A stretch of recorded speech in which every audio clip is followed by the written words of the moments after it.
Hello my fellow art lovers, welcome to KayJayComicArt. KayJay here, bringing you a brand new video. I will be creating my first ever writing tutorial. It is amazing to me that over my many years on YouTube, I have never once stopped and made one. I have made drawing tutorials, I have made reviews, I have made art supply videos, I have made gaming videos. I have done speed paints galore, and I have never made a writing tutorial. I even do writing time lapses, but I've never made a writing tutorial. And that just feels wrong to me now. Like a travesty. So I will be making, I've said it too many times already, but a tutorial for you guys. This part is unscripted if it wasn't obvious, but the other parts will not be unscripted because I made a full script for that. It took all day. But hopefully it'll be informative. You don't have to follow any of the advice on the tutorial if you don't want to, but it is my recommended advice as someone who's been writing for 15 years. Both as a hope of a profession and as a hobby. Anyway, that's enough out of me, in this part at least. I hope you all enjoyed the video. Thank you so much for watching so far, and let me know what you think in the comments.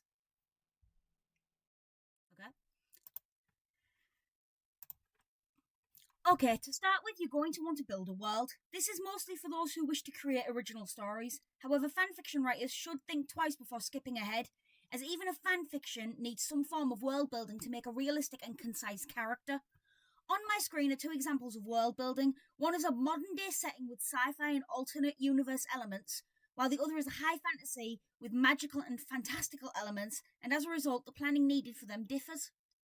While both have overviews, histories, even laws and details of those living there and the towns they grew up in, the modern setting will always need less information than the high fantasy one, since it takes place in a pre-existing world where only a select few things would differ from our own. You still want to write down as much as you can about that alternate world, such as country names, the world history, how they interact with each other and function as a whole, but since most of the template already exists in our own world, more research and recounting is required than actual world building. However, if your alternate world differs greatly from our world, more world building is required to make it believable. The context matters in this case and cannot be shortened if more information is needed to make that world believable. Also, jot down all your ideas. Even if they are just cliff notes at the end of your document, you never know if you could use that idea later or if you'll scrap it completely. But having it on paper might help you when you hit a snag later. Never let your ideas travel away from you on your train of thought. Make sure to greet them at the stop and give them a seat in your story's notes, even if they never see the final result. And finally, I will go over how world building matters in fanfiction. Unlike the two worlds above, a fanfic takes place in a pre-existing world. Not our world, just their own world that's already been planned. With its own laws and rules, most world building used in fanfiction involves your character's location, so the most important parts of world building will be a description of the new country, town or house they reside in. Don't skimp on the details because it can really help set the scene for the character you intend to add to the canon. Which reminds me, adding a character to a story can cause it to take an alternate path. If your character's presence changes major aspects of the story, you may need to use world building to create a new future setting for that canon storyline that will come off as believable and realistic to the universe in question. No matter the story, world building is important and can make or break immersion if done wrong. After you've built your world or altered an existing one, then you can move on to creating your characters. I use a specific template for my characters that describe pretty much everything about them down to the finest hair. The reason for this is because they are the main character in the story I'm writing. Whether it is a fanfiction or an original tale, they are the driving force for the story and are key to its success. Plus, I personally find the character creation aspect of storytelling to be my favourite part, just like the inking is my favourite part of a drawing process. For the main character, you want to design their appearance, from their skin to eyes to unique features that other characters may not share. This is key for references you may make or commission from an artist in the future. They also help your readers connect with that character, since they can picture them in their mind's eye and play out the scenes of your story like a movie. I personally write by picturing the story as an anime movie in my head, so I understand how the reader must be able to visualise the protagonist to immerse themselves fully. After the appearance, you want to work on their personality, from their strengths to their weaknesses to their fears, and how they would react in certain emotional states.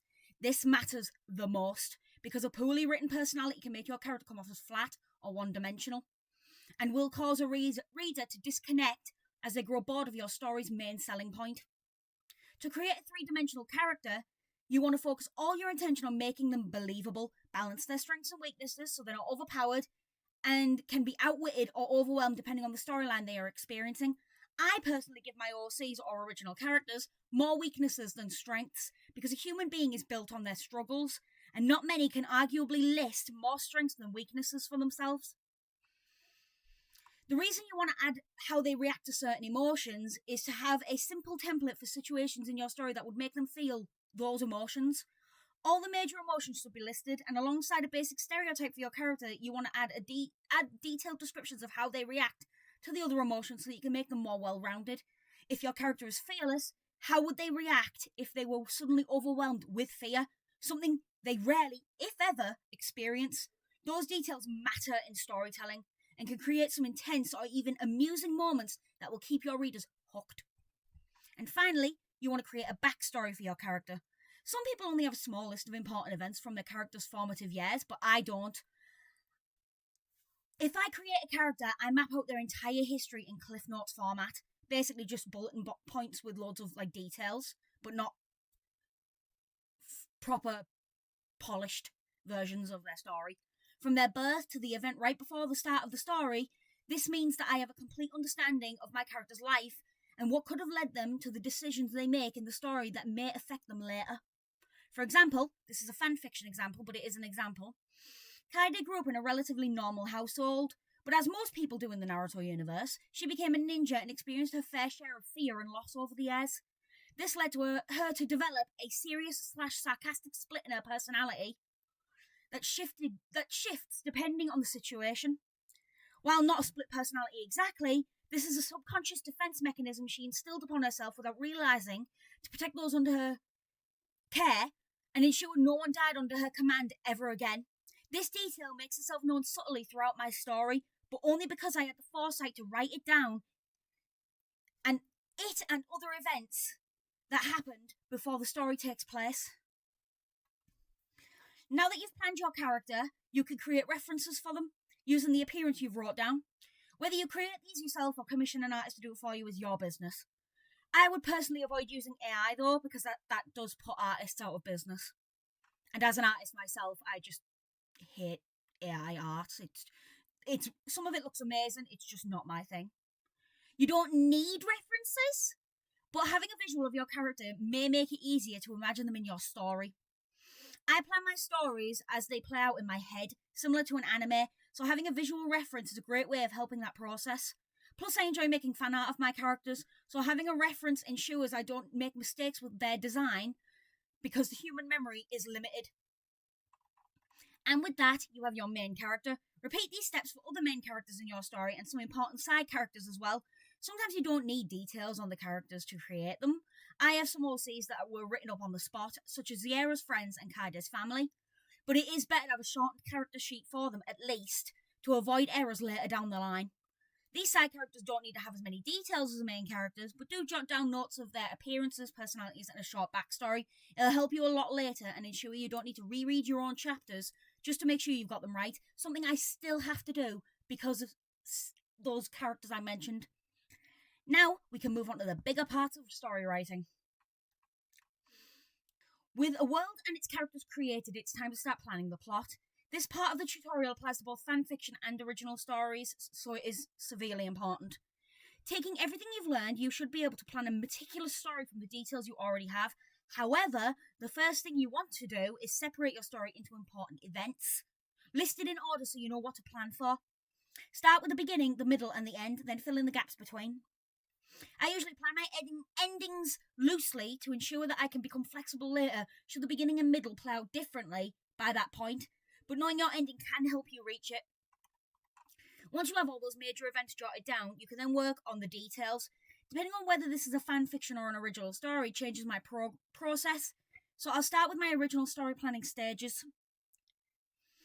With the events laid out, I begin working on the first draft of my planning, where I create shortened paragraphs that loosely depict what will happen throughout the plot. Since my story is in manga form, I don't have these separated into chapters, but I am considering making a novel version as well. Edit as you go through the planning, But don't stress too much about it until the end. This is only the first draft.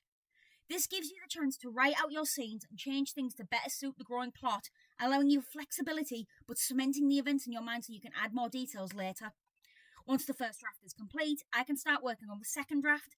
This is where my fan fictions and original stories follow the same logic, at least to some extent, but I'll explain them separately anyway. For original stories, the second draft follows the same loose and shortened paragraphs as the first draft, but is streamlined and used to cut out any dead air in between, things that feel more like filler or fluff than actual content. The goal here is to make a story interesting without waffling too much. Yes, you have relaxed moments in your story, but don't spend too long on it when you've got a plot line to progress. When you finish the second draft, you go through and proofread it, changing anything that may still need alterations, like mistakes or scenes that don't quite sound or feel right, until you're happy with the final result. For fanfiction, I follow the same second draft mentality. I create short and precise points for each moment of the chapter, with the chapter's title above it so I know what I'm writing for, then proofread and edit until I'm happy with the results. However, unlike the original stories, I only plan 5 chapters rather than the entire plotline. This is because my fanfictions are a hobby, and as a result, it can be quite tiring to write ahead when all you want to do is clean up and post what you've already have and share it with the world. This is my middle ground. I plan 5 chapters, then write the 5 chapters, rinse and repeat until the story is finished. I find this method to soothe my ADHD brain quite well, and it certainly gets the job done. And with that, you've successfully planned your story, whether it's 5 chapters or the whole shebang. As a final note though, I will say that some people do write without planning their chapters. I used to be one such writer, but I find that my best work comes from a plan. Knowing what I want to happen and being able to flesh it out to show the audience is such a thrilling and nerve-wracking experience, and I love every minute of it when it isn't stressing me out. That does happen, but every writer feels that. Don't worry about it. So if you think you're a planner or someone who can spit out chapters without needing a structure, then go for it. Just remember that proofreading is still a must. We're nearing the home stretch now, and I can't wait to see what you guys cook up after this video. With the world, characters and planning all under your belt, you can finally start writing your story. Depending on the form the story is perceived as, this can be done in a script or in chapters. Since my original stories are manga, they will be written in a script format, though I may create chaptered versions of that story first because I adore the idea of reaching a wider audience with both a novel and a comic respectively.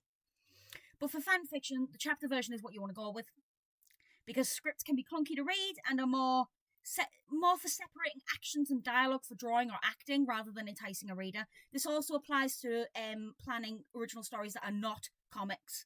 So follow the fanfiction logic when creating an actual novel. Only don't just plan 5 chapters and then post them. Plan the whole thing.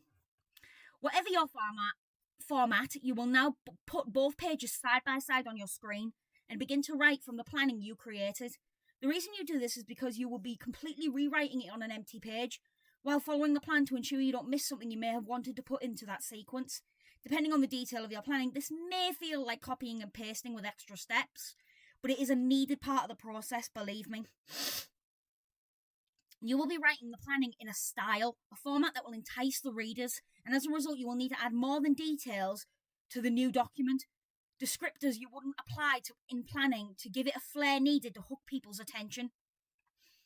Also, don't forget to figure out which point of view you want to go with, whether it's first person, third person, or a mixture, because not having it set up properly can be jarring to readers and make it hard to immerse themselves when suddenly they're looking at a character from the third person when they were originally reading it in their point of view. Right. In this process, you might find yourself going off script. Don't fret. Just continue. You can always go back once the chapter is finished, reread that part in your plan, and completely rewrite the finalized segment if you hate how it sounds compared to your original script. Don't forget to separate segments that involve a time skip in some sense. For me, I use a curly line, don't know the name of it. The main letters of the story title, so let's say Burning Hatred, Blossoming Love, so I use BHBL, and then another curly line to split the parts. But some simply leave a gap between 2 paragraphs instead. Also, if you believe a segment sounds better elsewhere, move it and alter the writing around it to fit into the change. Your plans are a roadmap. You should have the flexibility to switch it as you see fit. In conclusion, have fun with it. This is the bit you've been working towards the most. You ought to let yourself get lost in the events unfolding on the page. I clapped, by the way, that's what that noise was. Allow your fingers to glide over the keys and create your masterpiece without fretting over what others would think.